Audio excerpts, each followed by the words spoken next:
Welcome, really good to see you all. Thanks so much for tuning in live here at this extraordinary launch of a very exciting book, Healthy, Lean and Fit.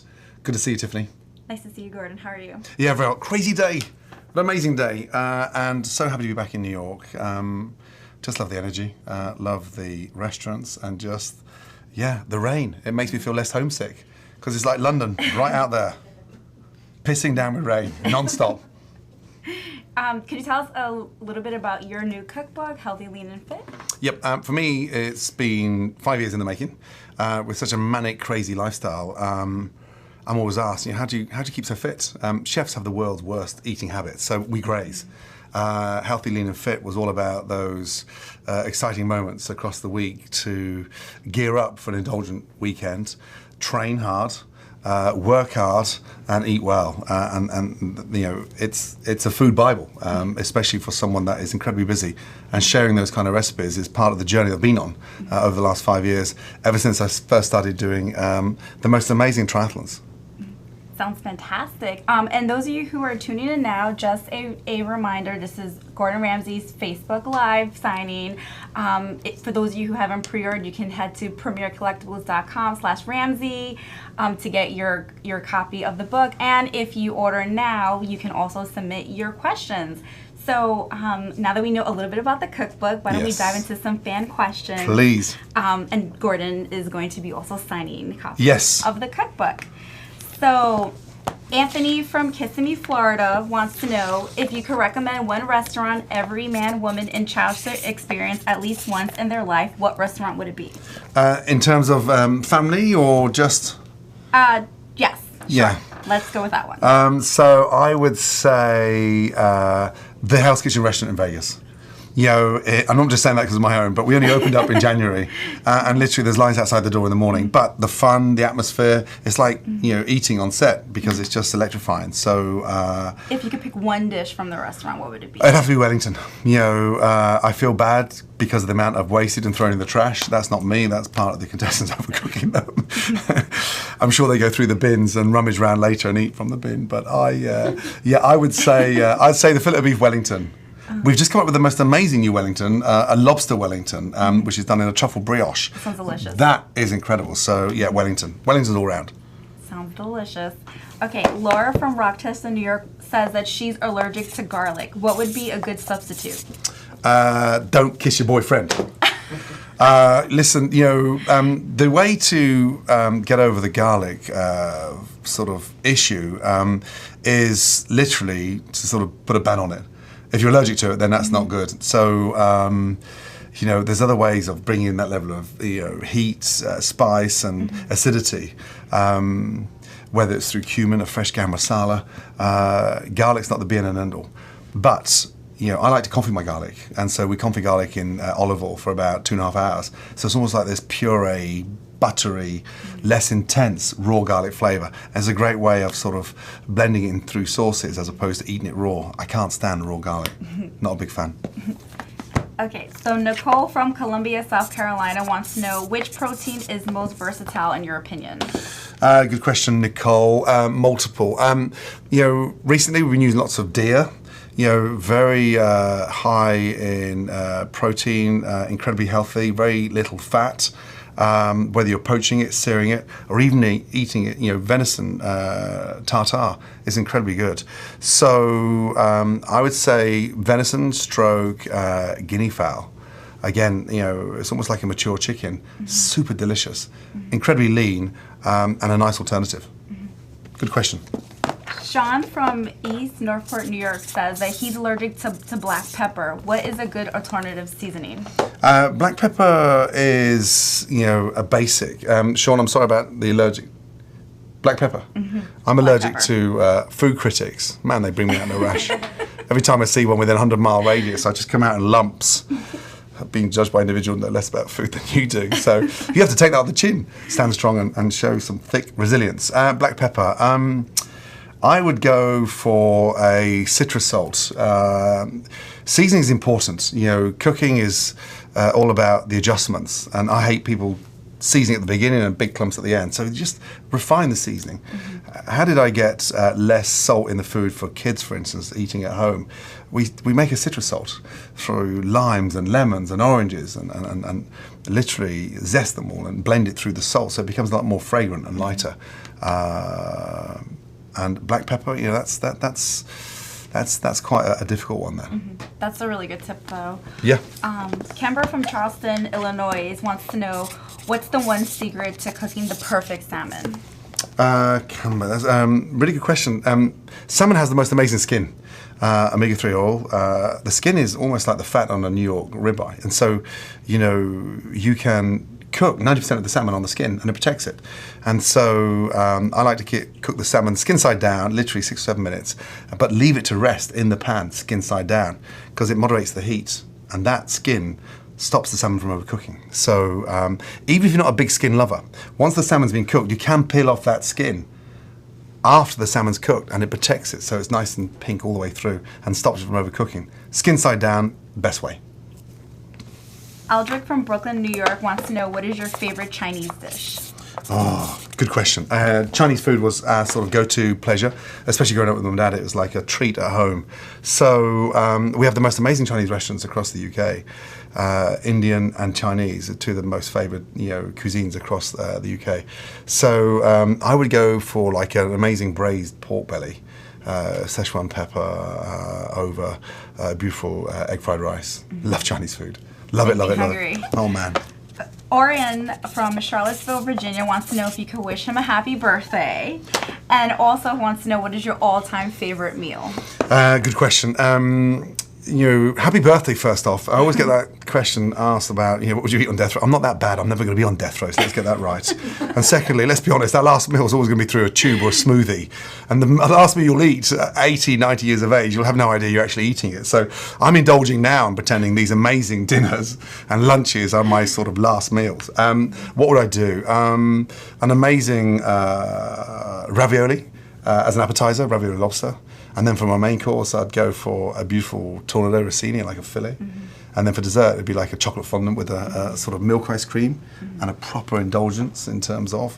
So that would be my favoured sort of last meal. But don't wait till you're in your 90s before you get it blended and smoother from your grandkids so they get on the wheel higher up on that note in order to get your money. Start indulging now and imagine this could be the perfect out. And don't wait till you're too late to enjoy that. Especially if you've got no teeth. Because you can't munch a filet mignon on gums. Serious. What? Oh, I was right there with you with the lobster ravioli. Yeah, but you know your teeth do fall out when you get into your 70s, 80s. Yeah. Do you have any idea how many times I find sets of teeth on chairs in Kitchen Nightmares? I'm like, shit, what is that on my back? It's like some dentures from favourite customers. Seriously. Really? Yeah. So yeah, not good. Sam from Syracuse, New York wants to know, what is the one ingredient that you will not eat? Thanks, Sam. I would say okra, lady's fingers. You know, great in Indian cuisine, and they need hours to cook, but they have an enzyme. And so when you slice them, it's like something out of a Harry Potter movie. And it's like snot gone wrong. So yeah, I'm not a big fan of okra. They don't taste good. Okra is not for me. However, they need braising and almost long cooking, but there's an enzyme that comes off it that looks pretty vile.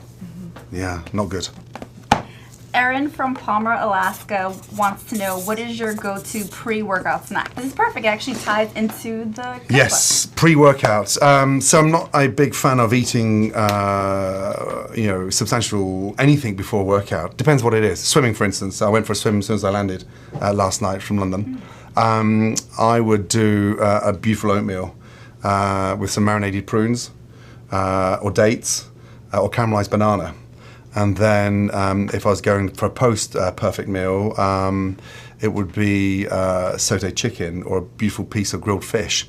But I tend not to eat heavy before a big training set because I'll have little protein homemade bars that I could eat, indulge in across the training. Good question. Alan from Leeds, Utah wants to know, how do you prepare a satisfying vegetarian meal? Right, thank you, Alan. Vegetarian cuisine, vegan, pescatarian, vegetarian. I mean, all the restaurants have these most amazing menus. And so when we have a table of 6, for instance, and the first guest of that 6 may be a vegetarian, they'll all have vegetarian sort of amuse-scale canapes. So from the most amazing roasted butternut squash soup to an incredible vegetarian lasagna, or even to the most amazing, delicious, fresh watercress soup made with a beautiful waxed potato. So there's so many ways. A beautiful wild mushroom risotto, for instance, with new seasoned porcini, and literally finished with extra virgin olive oil. Breathtaking. I mean, really breathtaking. So having 4 young kids and watching the way they eat and finding that balance across their busy lives, they'll eat vegetarian food once or twice a week. So it's hugely important. Alexander from New York, New York wants to know if you can tell us something that most people don't know about you. Alex, I love Bobby Flay. No, that was a joke. I just want Bobby to sign that deal so we can have that cook-off together and go on Iron Man together. So I'm Iron Chef. I'm competitive, right, which is healthy. And so I love that level of competition. So we were supposed to do a cook-off in Vegas a couple of years back, but Bobby wouldn't sign. So I'm going to tell you the truth now, just between you and I. He didn't sign because he knew he was going to lose, because he was going to kick his ass. However, when he wakes up and finds his ghoulies, he will sign that contract and we'll have that ultimate cook-off. And every dollar that's raised will go to charity. Come on, Bobby, pull your finger out. I'll get Giada to judge it. That would be the ultimate cook-off. Yes. I'll probably lose. Who knows? Well, yeah, no, you're probably right. It should be a blind taste test in terms of marking that, right? In terms of you have judges to be in another room and almost like a blind taste test. I'll still kick your ass. Aaron from Colorado Springs, Colorado wants to know, when is the best time to make scallops? Good question. Scallops, great in a tartare, amazing baked, sauteing as well, an amazing appetizer. If you're going to use them for an entree, then wrap them with some smoked ventrèche, or beautifully pan-sear them and serve them over a wonderful risotto for an entree. But scallops are incredibly delicate and they go rubbery instantly, so be careful. Remember, once you take them out of the pan, they'll continue cooking, so don't cook them fully in the pan. By the time you've rested them, they're hard. So I'm a great believer in cooking things in season, and hand-dyed scallops as opposed to dredged scallops are the most amazing. So September to March, perfect, and back off during the summer months. Brianna from Fonda, New York wants to know, what is the biggest kitchen disaster you've ever had? The biggest kitchen disaster I've ever had. Every chef needs to control their mistakes and never send those mistakes. I think the biggest kitchen disaster I've ever had would be filming Amy's Baking Company for Kitchen Nightmares. Because the problem in our business is that anyone can open a restaurant, and so it's not like being a doctor or a lawyer. You could be at a dinner party and say, "Hey, Tiffany, your food's amazing," and then you maybe get some money or left in a will, and you go and open a restaurant. Anybody can open a restaurant. That's the problem. So it's not a job you can fall in love with 2 or 3 nights a week. You need to fall in love with it as a passion, and it's there not to be sort of indulged in. It's there to be run as a business, and very few find that fine balance between running a restaurant as a business as opposed to massaging your ego. Good question. Sharon from Glyden, Wisconsin wants to know, have you ever had Native American fry bread? Native American fry bread. Justin, what's so special about that? About what? Fry bread. Native American fry bread in particular. Yeah, but and what's so special about the fry bread? I think it might be an exotic dish that most people might not have tasted. Because it's dough bread that's been fried or deep fried. Okay, yeah, so we have fry bread in the UK. Yeah, it's like eating a mouthful of a fish fryer because it absorbs so much oil. Not good. So growing up in Scotland, you know, fried bread was always on that full English breakfast, and it was just like a sponge full of grease. And so, yeah, not a big fan of that. Also, it mars the taste of everything else on that plate, especially if it's a scrambled egg or a poached egg or grilled tomatoes. So no, sorry. And Are you there won't catch me any doing it. healthy alternatives to that? Sourdough, beautiful crisp sourdough bread, drizzled with olive oil and grilled. And I'm not necessarily saying you have to grill it, you know, in a toaster, but grilling it in the oven and marking it in the oven, getting it super crispy. Beautifully done, really nice done. I like to slice my bread the night before, let it go a little bit dry on the outside, and then toast it the following morning so it's substantially crispy. And so I don't even use butter, I just use a drizzle of olive oil, put it in the toaster, and then it's just beautifully done. And it's a perfect way of serving scrambled eggs on there or fried eggs on there. And it's nice and solid. It's a great base. I'll have to try that. Amazing. I didn't know that. Ali from Omaha, Nebraska wants to know, what is your best tip on plating for an amateur home cook? Good question, Ali. Plating, you know, plating is the one area everybody gets a little bit stressed about, and it's about the vision and understanding the contours of that plate. And so we had an amazing young lady who won MasterChef 3 or 4 years ago, Christina Hart. She was blind, and so she plated like an angel.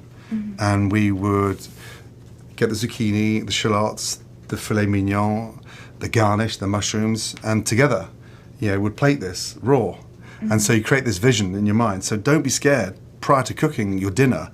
Position it on a plate and, you know, find the best possible place for the protein, the garnish, the sauce, and put it on the plate raw, then go off and cook it. And all of a sudden you've got your little area mapped out like a grid. And treat that plate as a canvas. You know, super important to make sure that you don't overcrowd the plate and enhance it by making sure that you've got the right textures going on there. So plating is like drawing on a canvas. But get confident with plating with the raw ingredients first on that plate, and it'll start visualizing, you know, where you want to go, especially when it comes to serving. Shannon from Arizona wants to know, do you ever find you have to sacrifice flavor in a dish in order to make it healthy?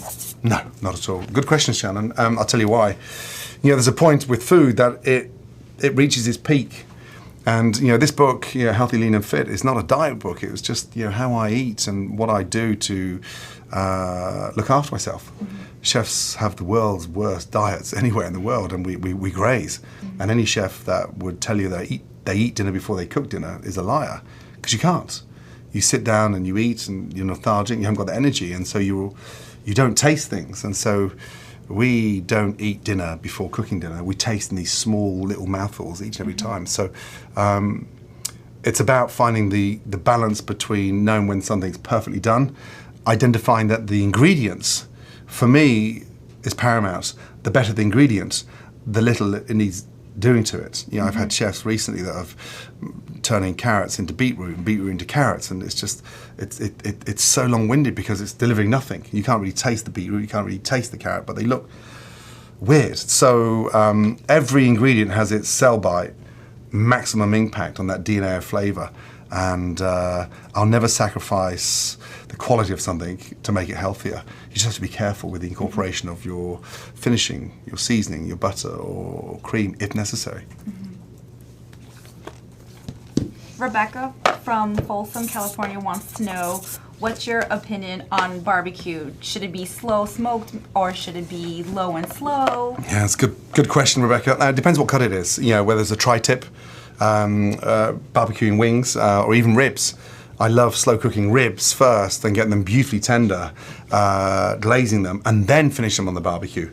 So it really depends on what kind of cut you've got.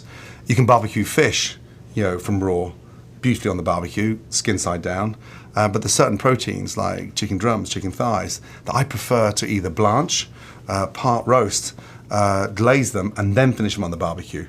So it really depends on the cut. Great. Caitlin from Spring Lake, North Carolina wants to know, have you ever tried Taco Bell? Caitlin. Are you mad? Wasn't Taco Bell the one found with like Stuart Little in the back garden? No, there was something. No, that wasn't Taco Bell. That was Le Pan. Oh, Le Pan. Oh well. So no, haven't tried Taco Bell. We've just been to an amazing taco restaurant literally before we got Here, what's it called, just? Empilion. Empilion. Yeah. You sound French there, kid. I was trying a little bit. But Empilion is Mexican. Amazing taco. Amazing. So no, Taco Bell, not on my #1 list. Sorry. Can you imagine me driving through a Taco Bell? Hi, my name's Gordon. Any chance of the fish tacos, please, at $1.99? Bollocks. We actually have a live caller now. We have Dakota from Alberta, Canada on the line, and she's here to answer her question. Oh.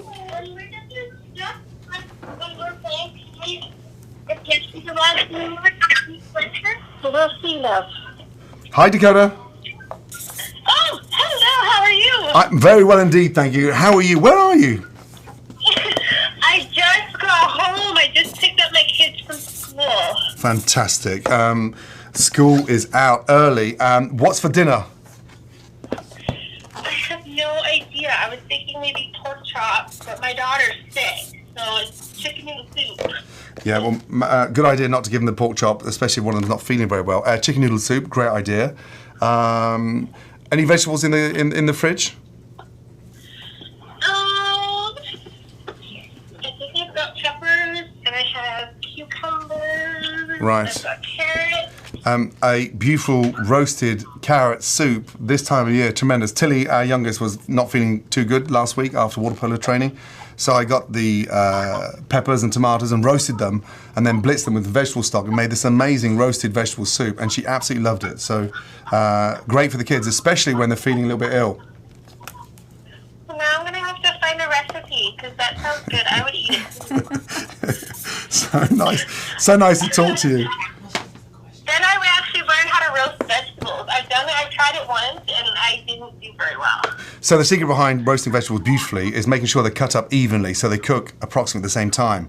Rub them with olive oil, beautifully season them, thyme, garlic, and then roast them on the tray. But get the tray hot first before you put the vegetables in, otherwise they'll go soggy. So heat the tray first, a couple of tablespoons of oil in there, get the oil hot, and then literally pour in the vegetables and shake every 4 or 5 minutes to prevent them from sticking. Oh. I'm writing all of this down. I'm like speechless. I did not know I'd be talking to you. well, we are, and I wish you good luck with those roasted vegetables. Trust me, they are delicious. And the other idea, even if it's vegetables for a soup the next day, we slow roast all the leftover tomatoes that are overripe with the peppers. And then we'll roast them in the oven, turn the oven off and leave them to steep overnight. Next day, come in and blitz them. And that makes the most amazing, chunky, roasted vegetable tomato soup. Are you going to say hi? Oh, hello. Say hi, Gordon Ramsay. Hi, Gordon Ramsay. Hello. I'm so sorry you're not feeling very well. I hope you feel better. That's Autumn. She watches on TV all the time. Blair, how old is Autumn? Oh, Autumn, how old are you? 5. You're 5. 5. Amazing, man. Well, Jaden, say hello. Oh. Jaden, say hi.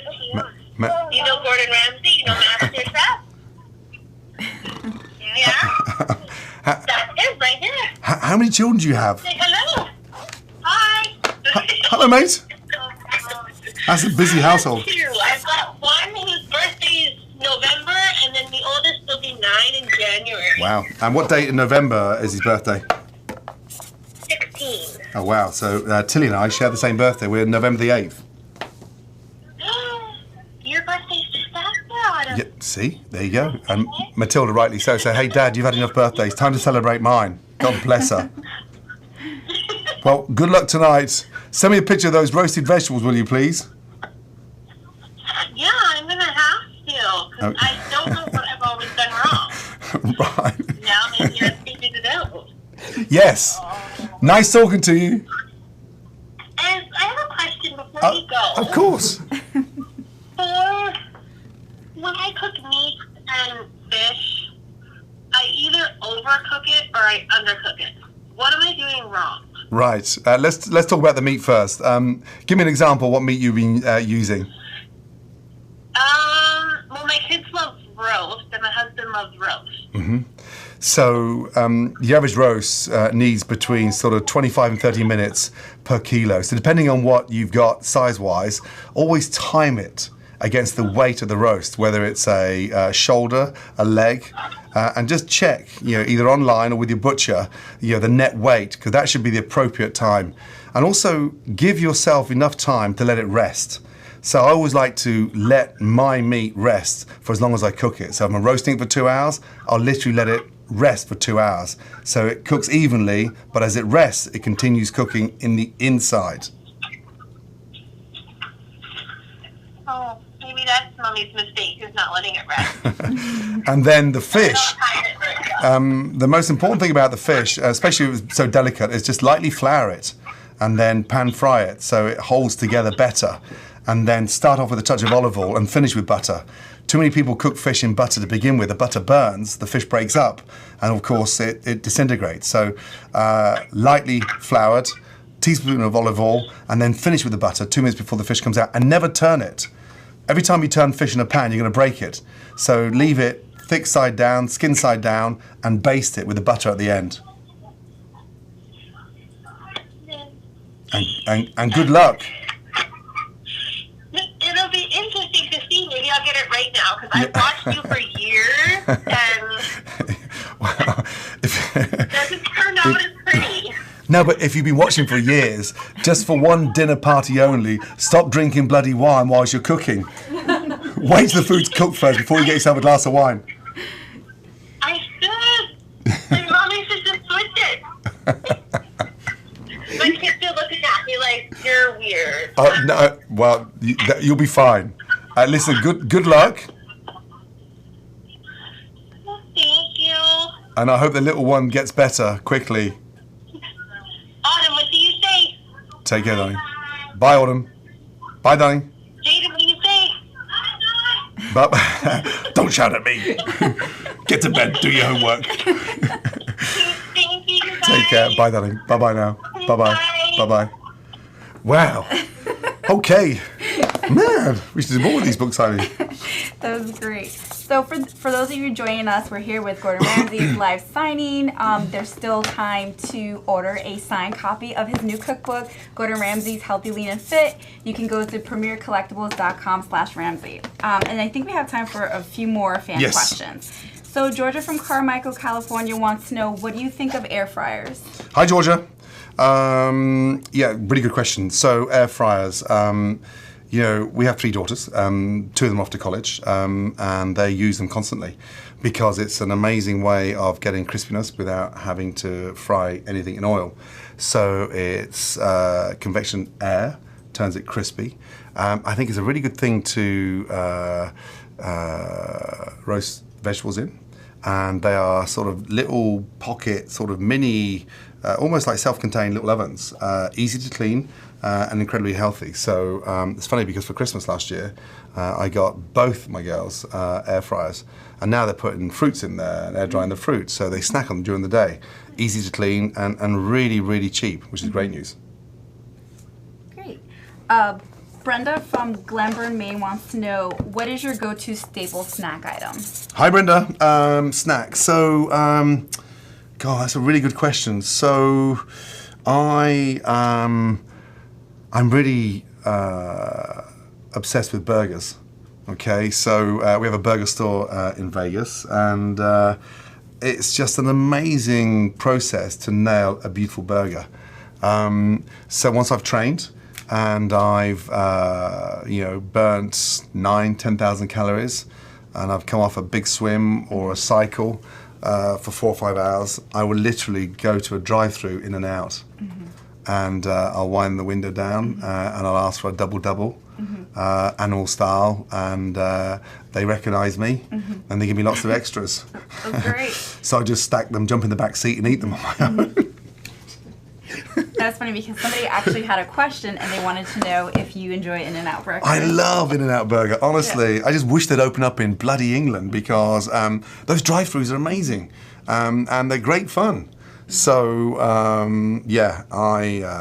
love them. I leant through the kiosk once to do a selfie and literally fell through and actually ended up inside the In-N-Out burger doing a selfie because they wanted a quick picture. Very funny. Delicious. Rebecca from Amarillo, Texas wants to know, when should she use a non-stick skillet versus a cast iron skillet? Right, good question, Rebecca. Non-stick, is great for shellfish, fish, delicate colouring, sauteing. And when you've got fish that are slightly wet in a way that it doesn't have a skin, non-stick is perfect because it really treats it with great delicateness. Cast iron is about the sear and about a crust. And as you know, a cast iron, is every grandma's staple. And so if you're doing a really good rub on a ribeye, for instance, or a New York strip or a pork chop, searing it in a cast iron and really generating that crust of sear is so paramount. So I always tend to go non-stick, shellfish, fish, delicate proteins, and then the cast iron would be your substantial New York strip, ribeye, pork chop, and really caramelize from there. So two very versatile, incredible components for every kitchen. Good question. Eric from Rio, Wisconsin wants to know, what are some common mistakes people make when trying to eat healthy? Eric, good question. They get organized with the concept of the dish, but you need to moderate the portion size, come down 15%. And so everybody thinks if they're eating a bowl of guacamole or eating a bowl of barley or a healthy salad, they think they can eat more. Well, you can't. So I always have a trick, a glass of sparkling water before I eat when I'm on a real strict regime. If I've got an Ironman coming up, and I'm sort of literally training 3 months out before, then I'll get so much more hydrated. But prior to eating, I'll take a big glass of sparkling water and then reduce the portion size down by 15%. And all of a sudden, the actual portion size at the end, you're down by 20, 25%. So, reduce the portion size, and be disciplined. Once you've had that bowl, don't go back for more because you'll regret it 10, 15 minutes later. Right. That's a really great tip. Yeah. I definitely need to try that. Yeah. Yoshida from San Antonio, Texas wants to know, what is your next goal in life? Good question, Yoshida. Next goal in life. We're very lucky to have the business we've got. Today we've just announced our second tutorial with our live masterclass. That's been so incredible because it's uninterrupted cooking live. I love nurturing talent. My job now as a chef, after cooking for 25 years, is to help conjure up that next level of talent. So I'm one of the most unselfish chefs anywhere on the planet because I want to teach and give them the very best. So that's the objective, I think. Continue nursing talent, propelling that talent to great heights. I think at 51, I got a lot of shit for not qualifying for Kona. And I said that, going into those World Championships, if I had the time in my hands, of course I'd go all out to qualify. 25% of the field are charitable donations. And so I had one of those. And I have a foundation for a children's hospital in the UK with my wife and I.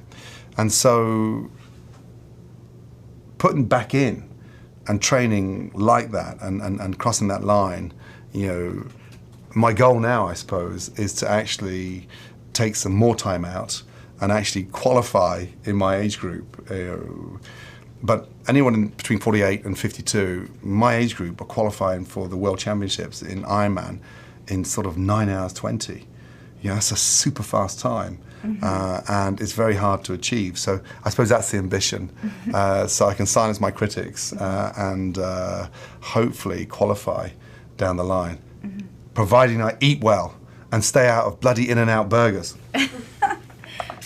Okay, so it looks like we have time for a few more fan questions before we start to wrap up. So Megan from Vista, California wants to know, have you ever tried cooking with cannabis? Megan. It's a good question. For God's sake, girl. No. No, never been a big fan of that. I did a Kitchen Nightmares up in Oregon once, and it was insane because there's all these bits of weed in the ravioli. And trying to get sense out of this freaking chef, you know, he couldn't even spell his name properly, let alone cook behind a line. And then at the end of dinner, all these big magic mushrooms came out dancing, these like 10-foot tall mushrooms. Really weird. And then they wanted to hang out in this like mosh pit and play the guitars and sing. And they're all getting a little bit weird and naked at midnight. And I thought, holy shit, if that's what cannabis does to you, there's no way on earth I'll ever touch that shit. So I'm a bit concerned with those youth of today that say it's medicinal and it's at their back and what they need to do for their mental strength. No, I disagree. But each to their own, and I'm excited enough in life in general. Can you imagine me on fucking cannabis? Shit! That was the best answer ever. Have you ever smoked? I did one Mum time. does not watch. What, Tiffany? One time. Jesus I Christ, just girl. had to try the No! experience.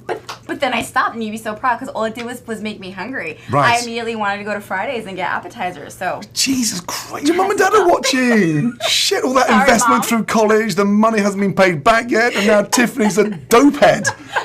Jesus, was it a Rizzler? Did you have it in food?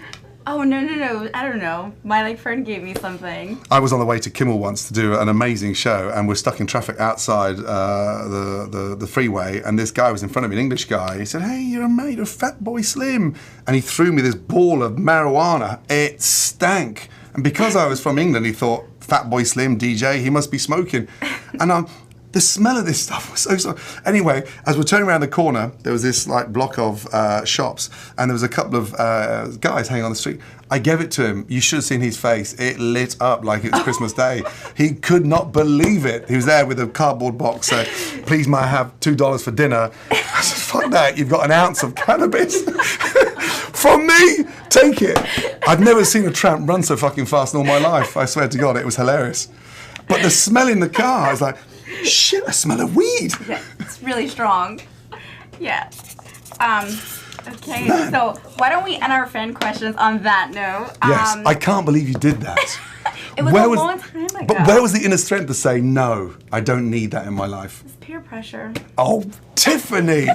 Mum, Dad, I'm sorry, but she's bounced back and look at her. I know, that was like 12 years ago. Tomorrow morning you're on Dr. Phil. We're going to sort this shit out once and for all, okay? It was a really good experience because it made me never want to do it again. There you go. There you go. There you go. When was the last time? I learned my lesson. When was the last time you took a shot of tequila? Oh, that was like yesterday. Jesus Christ! You're a bad influence on me, man. Goodbye. Over and out. Shit!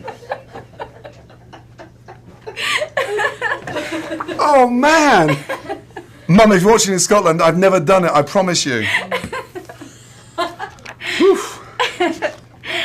So now we're going to play a little game. Yes. We're going to see how many questions you can answer in 2 minutes. The goal is to answer 22 questions in 2 minutes. Right, let's go. So, where were you born? Glasgow. Who would you want to play you in a movie? Brad Pitt. What was your first job? Washing up in an Indian restaurant. What is your biggest fear? Food critics. Who makes you laugh the most? My youngest daughter. What is the one thing you need to have in your fridge at all times? Glass of wine. What is your greatest accomplishment? An amazing, healthy family. Who is the most interesting person you met recently? Bobby Flay. What is your middle name? James. What is your or biggest Jimmy pet in Scotland. Biggest pet peeve? Yeah. Men that talk to me with spinach in their teeth. What is the last book you read? It was Alex Ferguson, an amazing manager at Manchester United. What is your favorite hobby? Iron Man. What is your guilty pleasure? Never to smoke dope. In-N-Out burgers. Do you have any hidden talents? Yes. What is it? But it's a secret. Oh, okay. I can hold my breath underwater for 3 minutes. That is impressive. What color is your toothbrush? It's electric, spins around at the end. It's blue. What is your favorite snack? Favorite snack? Fig roll. You call them Fig Newton. Yes, we do. How do you take your coffee? Black. What is the last movie you saw in theaters? I saw Ratatouille on the plane last night. I cried. Seriously. I bawled my eyes out. Really? I fucking love that movie, Ratatouille. Oh my God. Honestly. Good movie. What is the last gift you gave? Last gift I gave was a razor for my son starting college. What cause is dear to your heart? Purple. What is number one on your bucket list? My number one, to kick Bobby Flay's ass. Where do you want to go that you've never been? Kathmandu. That's all 22 questions. Yes! Yes. Do we do it in 2 minutes? I think so. Fantastic. That was really fast. Yes. Straight answers. Just high five. Excellent. Great. Have you washed your hands since you smoked that thing? I don't want to. I got to go through the TSA, and I don't want to be frisked. And are you carrying weed, man? What is that smell? We have a few books if you want to just finish out. We have 12 minutes. Yes. Okay. What? No more questions. No more questions. I gotta go. Seriously, I do have to go. Honestly. It's been an absolute pleasure. Yes. Let me deal with your So parents, fun. okay? Because you bounced back brilliantly. You're on the straight and narrow. It's great that you've got your act together, so I'm so proud of you. And all that investment's paid off. It's been really nice seeing you. Yes, it was fantastic to meet you. Yeah, and sorry I'm about a huge fan. Please. I've been for years. We kick off season 18. Season 18 in Hell's Kitchen on Friday night. So rookies against the most amazing. How many of these things have we sold? We sold like 18 of this. 1,800. And there's still time to get your signed copy. Just go to premiercollectibles.com/Ramsay and Gordon Ramsay will personally sign a copy for you. And don't do weed. Okay? Because your mum and dad are going to find out when you sit in my chair. Drugs are not smart, okay? Cooking is cool. Cooking is very cool. Right, last one, and I got to go. I got a plane to catch. All right, so. Promise? Yes. I want you now to promise me one more thing. Right hand up to God. I do solemnly swear I do solemnly swear. that I, Tiffany, smoke dope ever again. Will never smoke dope ever again. Good girl. Love you. Absolutely. Good All night. right. Thank you guys for tuning in.